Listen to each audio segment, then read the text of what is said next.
Today is Friday, May 8th, and this is VOA's International Edition. I'm Lori Lundin in Washington.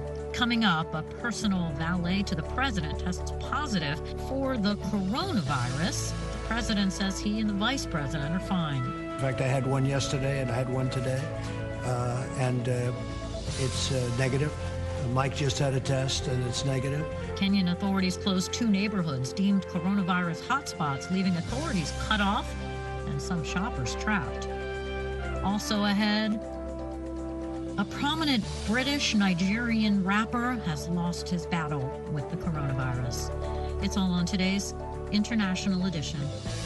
Deaths from the novel coronavirus topped 75,000 Thursday in the United States as the White House shelved a step-by-step guide prepared by health officials to help states safely reopen.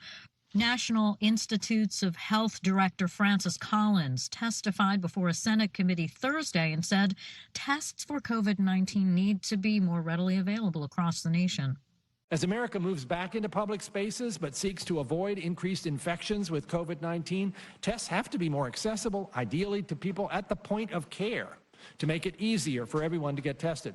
Collins said existing technology for tests still rely on sending samples to labs for results, and new technologies must be developed to deliver more widely distributed and rapid results on site. Well, deaths in the U.S. have averaged about 2,000 per day since mid-April, and while it is spreading in many states, Governor Andrew Cuomo says his state of New York, which has been the U.S. epicenter of the virus, is slowly starting to improve. He said Thursday, though, reopening will be slow and methodical and not a choice between the economy and people's lives. We have to reopen, get the economy running, and we have to protect public health. I mean, this is not a situation where you can go to the American people and say, okay, how many lives are you willing to lose to reopen the economy? Hospitalizations continue to decrease slowly to under 8,700 in New York, but the daily death toll has hovered around 230 for about 4 days. A personal valet to President Trump who has served him meals has tested positive for the coronavirus. According to the White House, the president and vice president have since tested negative for the virus and remain in good health. President Trump was asked about it by reporters on Thursday. I've had very little personal contact with this gentleman. Know who he is, good person, but I've had very little contact. Mike has had very little contact with him. Most White House staffers do not appear to be wearing masks. The economic devastation from the coronavirus continues to savage nations around the world.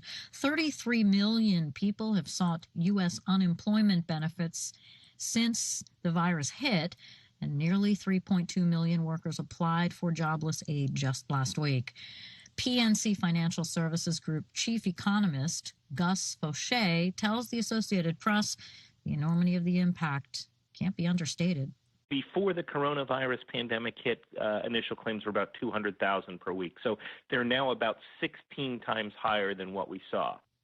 Fauché says the layoffs have hit a broad spectrum of sectors in the U.S., even some you wouldn't expect, like the medical field. It's even starting to spread like industries like healthcare, where a lot of elective surgeries have been canceled. People aren't going in to visit their doctor. And so we're seeing layoffs in healthcare, even with all the attention to the pandemic.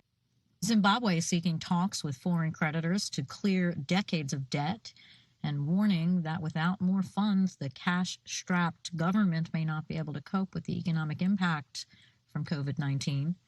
Zimbabwe's struggling economy is further slumped due to the coronavirus lockdowns. As Columbus Mavunga reports, critics of the request say Zimbabwe has a history of corruption and failure to serve. Here are some of the other stories we are following at VOA. China said Thursday it supports the World Health Organization in trying to pinpoint the origins of the COVID-19 pandemic and accused U.S. Secretary of State Mike Pompeo of telling one lie after another in his attacks on Beijing.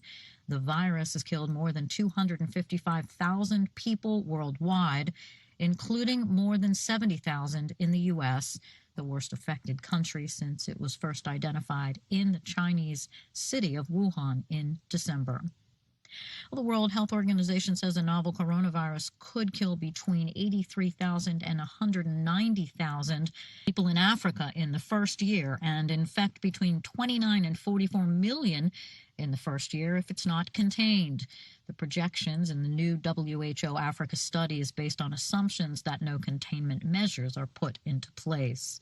It also reported Thursday that calls to domestic violence hotlines in Europe are up by as much as 3/5.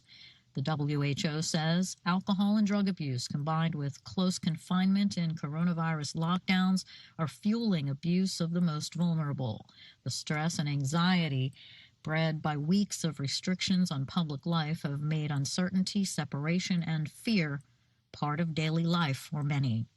Stay with VOA for all the latest U.S. VOA's International Edition continues. The International Organization for Migration warns growing discrimination against migrants, who often are blamed for spreading the coronavirus, impedes efforts to tackle the pandemic.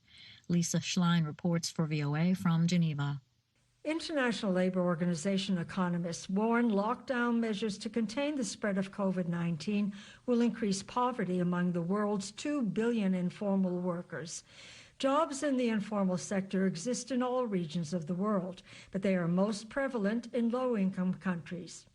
The ILO says those people are vulnerable to any economic shock that threatens their jobs and livelihood. Most informal workers, it says, live in a high state of insecurity. They have no social protections and no money to act as a cushion against hard times if they are out of work. Chief of the ILO's in-work branch, Philippe Marcadin, says informal workers, already poor and vulnerable in so-called normal times, now face new risks from the coronavirus pandemic. At the end of April, we estimated that lockdown measures significantly impacted 1.6 billion workers in the informal economy. For many, no works mean no income. An ILO report finds workers in the informal economy of Latin America and the Arab states suffer most from lockdowns, followed by those in Africa, Asia and the Pacific, Europe and Central Asia. A press release on the report says most informal workers who have no other means of support face the dilemma of either dying from hunger or from the virus. Marcadin says most of the people in the informal economy who get sick are not covered by Social Security or any sort of health plan. This means many will be forced to go into debt or to sell their productive assets to pay for health care, plunging them even more deeply in poverty. Many will not be able to get access to health care. That's it. In addition to possible dramatic consequences for themselves, this will contribute to the spread of the virus. The report highlights the need to protect informal workers by setting policies that reduce their exposure to the virus. It says those who get sick must have access to health care, and governments should provide income and food support to them and their families. Lisa Schlein for VOA News, Geneva.